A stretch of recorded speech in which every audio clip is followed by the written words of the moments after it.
I pulled my microphone out of its little holder. Let me get that fixed before I start.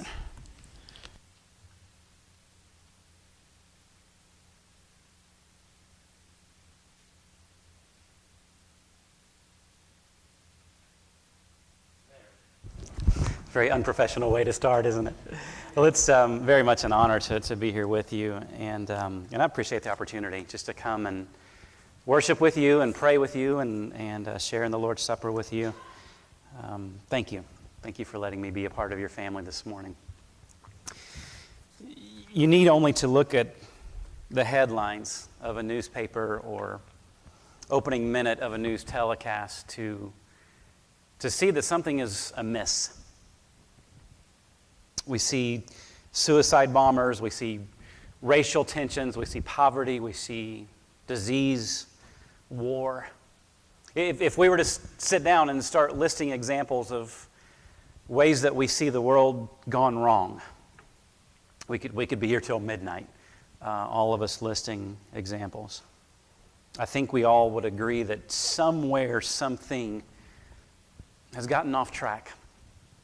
That the perfect world that God created has spiraled into something that barely resembles the Garden of Eden. Yet when we begin to think along these lines, at the same time we recognize there's something wrong, and then along with that there is within us this hunger created for the wrong to be set right again. We have this aching, and this ache grows even more aggressive when the evil that we see in the world out there begins to invade our own family rooms, our own kitchens, our own bedrooms, with broken relationships, addictions, or divorce, or abuse. Oh, if only the world... If only our worlds could be made right again. This hunger that we have, we share this with Isaiah. Isaiah prophesied about 700 years before Jesus.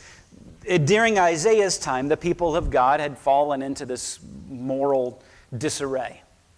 And so God instructs Isaiah, a prophet, to prophesy to the people that because of their sin, they were going to be punished. Their world was going to go wrong, very wrong. They were going to be conquered and captured, and they were going to face a great deal of suffering at the hands of an enemy. And so in Isaiah's book, in the Old Testament, the first 2/3 of that book, Isaiah is just pounding away on this message of judgment. Things are bad, things are going to get worse, you're going to face suffering, it's going to be awful. 2/3 of his book. But then you get to the last third of Isaiah's book, and he begins there to give just a glimpse of hope. That yes, things are going to go very wrong, but in the end, God is going to set that right again. And in that final third of Isaiah, the final third of the book, there's this shadowy figure who appears. Isaiah just calls him the servant of the Lord. And he's kind of mysterious. It's hard to nail down exactly who this person is. But somehow the hope, somehow God's plan to set the world right again revolves around this shadowy, mysterious servant of the Lord. He shows up 4 times in Isaiah. And I just want to walk us through those four occurrences this morning. The first time he shows up is in Isaiah 42. Isaiah 42, and I want to just read the first 4 verses. There's more than that, but I just want to read the first 4 just to begin to get a sense of who this servant of the Lord is. Isaiah 42, the first 4 verses. Here is my servant, whom I uphold, my chosen one, in whom I delight. I will put my spirit on him, and he will bring justice to the nations. He will not shout or cry out or raise his voice in the streets. A bruised reed he will not break, and a smoldering wick he will not snuff out. In faithfulness he will bring forth justice. He will not falter or be discouraged till he establishes justice on earth. In his law the islands will put their hope. And so Isaiah says to the people to whom he prophesies that the servant of the Lord will bring justice to the nations. What has gone wrong, he will set right. But just as our minds begin filling with this mighty militant warrior, thrusting spears and spilling blood everywhere, kind of a spirit-empowered Rambo. Just when our mind begins going that direction, Isaiah there's a little twist in what this justice will look like. Because the servant will not shout or cry out or raise his voice. A bruised reed he will not break, a smoldering wick he will not snuff out. The bruised reed there by the water, it was once tall and majestic, and now it's bruised, it's broken, it's frail. The smoldering wick, a candle that once blazed with a great flame, now it's ashen. Dark, cold, bruised reed, a smoldering wick. A woman chokes back the pain that she still feels from the abuse that she endured 20 years ago. A man weeps as once again he loses the battle to temptation. A teenager loses his father to a drunk driver. A wife loses her husband to cancer. You see, when we talk about setting right such worlds gone wrong, it takes something far more powerful than a militant warrior. This kind of justice that's being described here is not a justice that causes misery, but one that ministers to it. It's a tender justice. And these Israelites that Isaiah prophesied to, they were going to endure their share of pain. But on the other side of the pain, Isaiah wanted to be sure that they knew that there was going to be justice. That what had gone wrong would be set right again. And this would come at the hands of the servant of the God who would come and bring a tender justice to his people who were broken.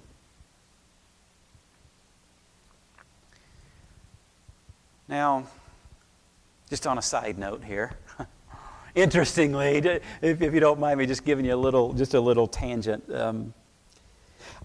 Coincidentally, in the New Testament, we were in Isaiah in the Old Testament. In the New Testament, Matthew chapter 12 quotes these very verses from Isaiah, saying that when Jesus healed the sick, that he was fulfilling what was spoken through the prophet Isaiah, that a bruised reed he would not break, that a smoldering wick he would not snuff out. Now, just a coincidence, I guess. But Matthew connects Jesus to this servant of the Lord in Isaiah. And you think about Jesus' ministry. There was that woman caught in adultery. There was that prodigal in a pig pen of his own making. There's a woman who had been bleeding for 12 years. There was a disciple who denied his Lord 3 times. Now, I don't know what to make of these similarities between Isaiah's servant of the Lord and Jesus. Just a strange coincidence, I guess. But this servant of the Lord that Isaiah pictures for us here, he's going to bring justice to the nations in a tender, compassionate way. When Isaiah comes back to the servant for a second time, in Isaiah chapter 49, the vision begins to broaden. We're going to see something in a larger scope here. Isaiah 49, the second time the servant of the Lord appears. I'm going to just read verses 1 to 6. And in this passage, the servant is actually speaking in the first person. The servant speaking in the first person. Isaiah 49, verses 1 to 6. Listen to me, you islands. Hear this, you distant nations. Before I was born, the Lord called me. From my birth, He has made mention of my name. He made my mouth like a sharpened sword. In the shadow of His hand, He hid me. He made me into a polished arrow and concealed me in His quiver. He said to me, you are my servant, Israel, in whom I will display my splendor. But I said, I have labored to no purpose. I have spent my strength in vain and for nothing. Yet what is due me is in the Lord's hand, and my reward is with my God. So now the Lord says, He who formed me in the womb to be His servant, to bring Jacob back to Him, to gather Israel to Himself. For I am honored in the eyes of the Lord, and my God has been my strength. He says, it is too small a thing for you to be my servant, to restore the tribes of Jacob and to bring back those of Israel I have kept. I will also make you a light for the Gentiles, that you may bring my salvation to the ends of the earth. The second appearance of the servant of the Lord. Here we see the servant depicted as one that God set apart before he was even born. And God molded him like a sharpened sword, like a polished arrow in his quiver. God equipped this servant to fulfill a great purpose. What is that purpose? Well, the text says it was first to bring back Israel to Him. But then did you note toward the end of what we read where he said, yeah, that's the purpose, but it's too small of a purpose.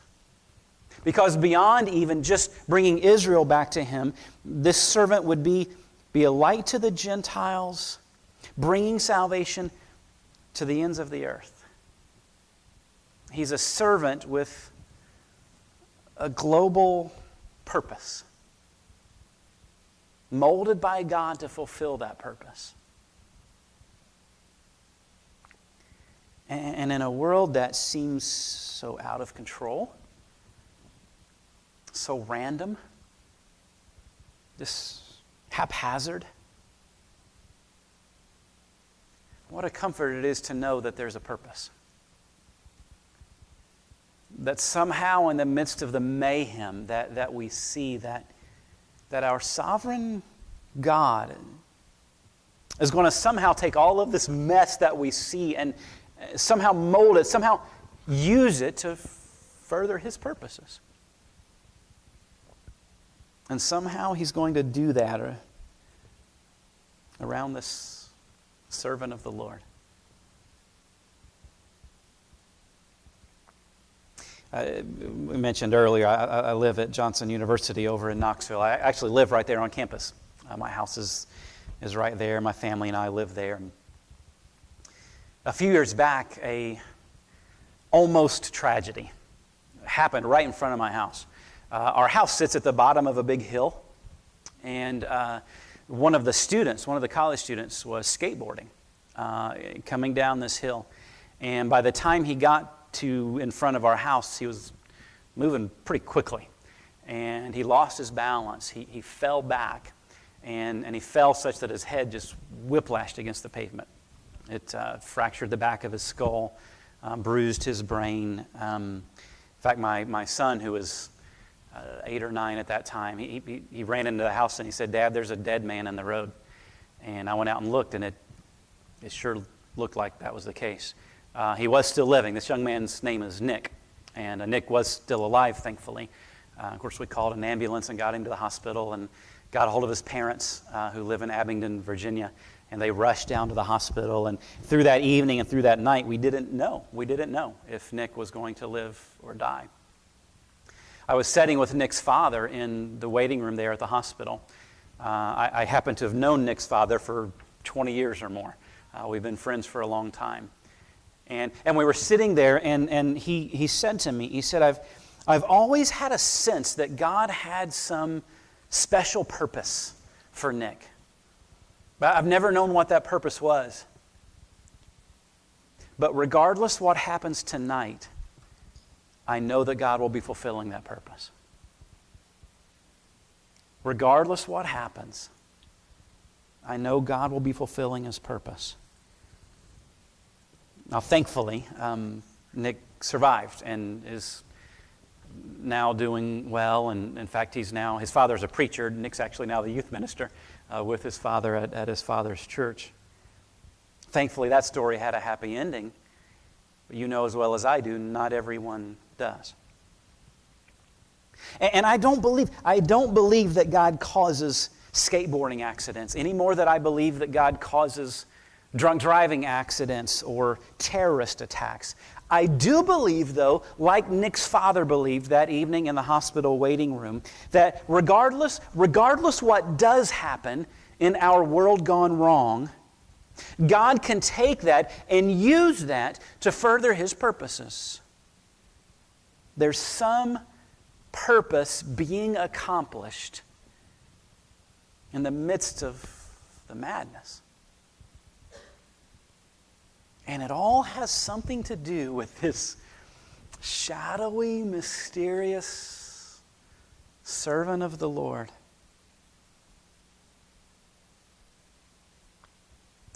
Now, interestingly, just kind of on a side note here, if you don't mind me just giving you a little tangent. This language from Isaiah chapter 49 about the servant, the same language shows up in the New Testament. Acts chapter 1, verse 8, Jesus commissioned His disciples to take the gospel to the very ends of the earth. Just like I said, the servant would do. In Acts chapter 13, Paul and Barnabas quote Isaiah 49:6, saying that they, as missionaries for Christ, are lights to the Gentiles, bringing salvation to the ends of the earth. And I don't know what to make of that. This connection between Isaiah's servant of the Lord and Jesus. just a coincidence, I guess. The servant of the Lord in Isaiah will bring a tender justice to the nations, will pursue God's global purpose. And then Isaiah gives a third picture. This is now just a chapter over in Isaiah chapter 50. And the servant still is still speaking in the first person. I want to read verses 4 to 9 of Isaiah chapter 50. Isaiah 50, 4 to 9. This is our third appearance of the servant of the Lord. The sovereign Lord has given me an instructed tongue to know the word that sustains the weary. He awakens me by morning, wakens my ear to listen like one being taught. The sovereign Lord has opened my ears, and I have not been rebellious. I have not drawn back. I offered my back to those who beat me, my cheeks to those who pulled out my beard. I did not hide my face from mocking and spitting. Because the sovereign Lord helps me, I will not be disgraced. Therefore, I have set my face like flint. I know that I will not be put to shame. He who vindicates me is near. Who then will bring charges against me? Let us face each other. Who is my accuser? Let him confront me. It's the sovereign Lord who helps me. Who is he that will condemn me? They will all wear out like a garment. The moths will eat them up. in setting right the world gone wrong, this servant faces no easy task. He's beaten across his back, he's mocked, he's spit upon. But did you know what the servant said? He would not be deterred from his purpose. He says, I set my face like flint. God put a purpose in front of this servant of the Lord, a purpose that would have ramifications for the entire globe. And regardless what might come, the servant will not be deterred. He resolutely pursues the purpose that the Father had laid before him. This image here of the servant setting his face like flint, the resolve. It reminds me of an athlete. My wife and I had an acquaintance who actually competed in the last Summer Olympics. He's a triple jumper. His name's Christian Taylor. Incredible. And so we watched, of course, when it came time for that event, we watched on television, and we had known Christian since he was 6th, 7th grade. We had seen how he had grown and developed as an athlete. We had seen his dedication. That getting up before anybody else gets up in the morning, hitting the track, training, time after time after time, going through the motions and these drills and getting his strides just right and knowing the right forms, just the dedication that goes into that. And so all of that, years of that kind of training in his background, and then the moment arrives. And we're watching him there on television, and he's standing at the end of the track where he run the triple jump. So he would run this pathway, and then he would jump and jump and jump, and then land in this sand pit. And he gets there at the end of this track, and he acknowledges the crowd who's around him. Tens of thousands in the stadium, tens of millions watching on television. And then we watched as he acknowledged it, and then all of that faded away. And his gaze was on the track and nothing else. His focus was on the board that he would leap from. He set his face like flint. There's a certain picture there of resolve that regardless what may come, I will not be deterred.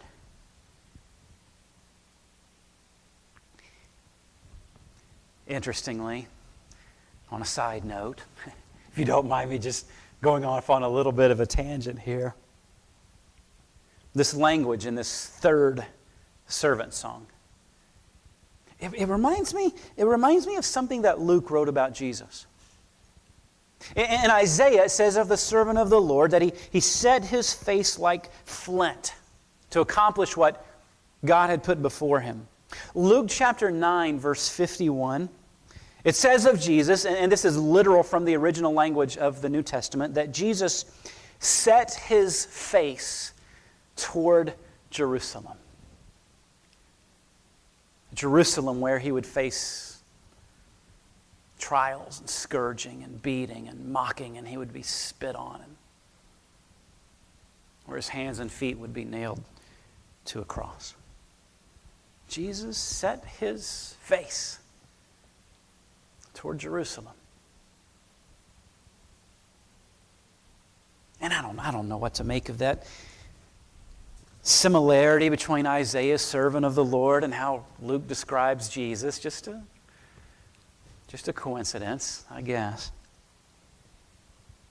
This servant who would bring tender justice, who would accomplish a global purpose, and who would resolutely accomplish that purpose. All of this leads us now to the fourth occurrence of the servant of the Lord in Isaiah. This one begins in Isaiah 52, verse 13. And then we're going to read through chapter 53, verse 7. Some of which we've already heard this morning before we took communion. Isaiah 52:13. And let me read through 53:7. A final climactic appearance of the servant of the Lord. See, my servant will act wisely. He will be raised and lifted up and highly exalted. Just as there were many who were appalled at him, his appearance was so disfigured beyond that of any man, and his form marred beyond human likeness. So he will sprinkle many nations, and kings will shut their mouths because of him. For what they were not told, they will see. What they have not heard, they will understand. Who has believed our message? And to whom has the arm of the Lord been revealed? He grew up before him like a tender shoot, like a root out of dry ground. He had no beauty or majesty to attract us to him. Nothing in his appearance that we should desire him. He was despised and rejected by men, a man of sorrows and familiar with suffering.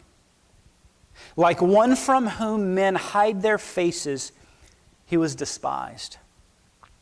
We esteemed him not. Surely he took up our infirmities. He carried our sorrows. Yet we considered him stricken by God, smitten by him, and afflicted. But he was pierced for our transgressions. He was crushed for our iniquities. The punishment that brought us peace was on him. And by his wounds we are healed. We all, like sheep, have gone astray. Each of us has turned to his own way, and the Lord has laid on him the iniquity of us all. He was oppressed and afflicted, yet he did not open his mouth. He was led like a lamb to the slaughter. And as a sheep before her shearers is silent, so he did not open his mouth. And we'll stop there. We could keep reading more about this servant, but I think you get the picture. We're seeing here in vivid, even painful language, exactly how this servant of the Lord will go about setting right the world gone wrong. It involves him being despised, rejected. He carried our infirmities, our sorrows. He was crushed for our iniquities, pierced for our transgressions. Led like a sheep to the slaughter. And yet somehow by his wounds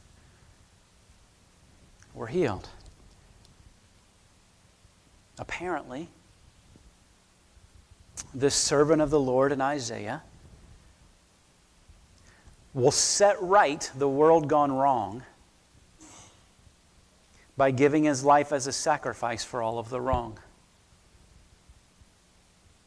Every sin, every mistake, every lie, every murder, every abuse. For justice to occur, the wrong had to be punished. And this servant, this shadowy, mysterious servant of the Lord in Isaiah will accept that punishment. He will pay the price with his blood.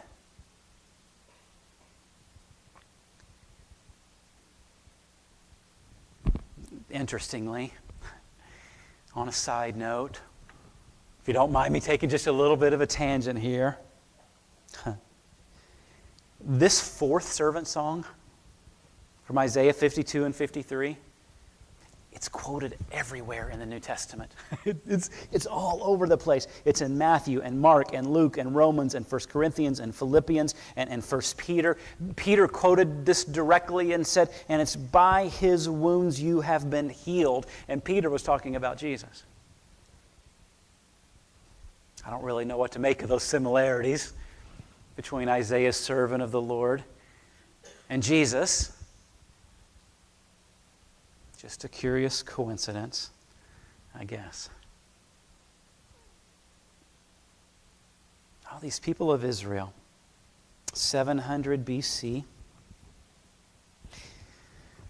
they were going to face some painful consequences because of their sin. And for the first 2/3 of his book, Isaiah pounds away at that message of judgment. Your world, people of Israel, 700 BC, your world is going to go wrong. It's going to go drastically wrong. But then the last third of the book, but take hope. Because the world that's gone wrong, God is going to set it right again. And He's going to do it somehow through this shadowy, mysterious servant of the Lord. Oh, to know that servant. Don't you wish Isaiah would have just told us who he is? Because to know that servant, to embrace him, to follow him, to trust him. If only we knew who could give us a glimpse of hope beyond the job loss, beyond the temptation, beyond the addiction, beyond the abuse. If only we could know the servant of the Lord. I mentioned a few minutes ago about a skateboarding accident that took place not too long ago on our campus. Back in the 1980s, there was another accident that took place on our campus. There was a student, this was a girl named Becky. She was riding on the back of somebody's car on campus, and they were going slow. They thought it was safe. But when the car hit a speed bump, Becky lost her balance. And she fell off of the back of the car, and her head whiplashed back against the pavement. And she was unconscious. She was in serious condition when they took her to the hospital. The student body back on campus held an all-night prayer vigil, just begging to God to spare the life of this girl. Unfortunately, she passed away in the hospital. And the campus grieved and attempted to deal with all of their emotions. And out of that experience, there was one student who wrote just a very brief, but I think very meaningful poem. The poem said this: "Dear Lord, last night in my bed, I cried a tear for Becky. I wanted her to live, but now she's gone." And then the poet's imagined response from God: "My dear child, long ago on a cross, I too cried a tear for Becky. I wanted her to live.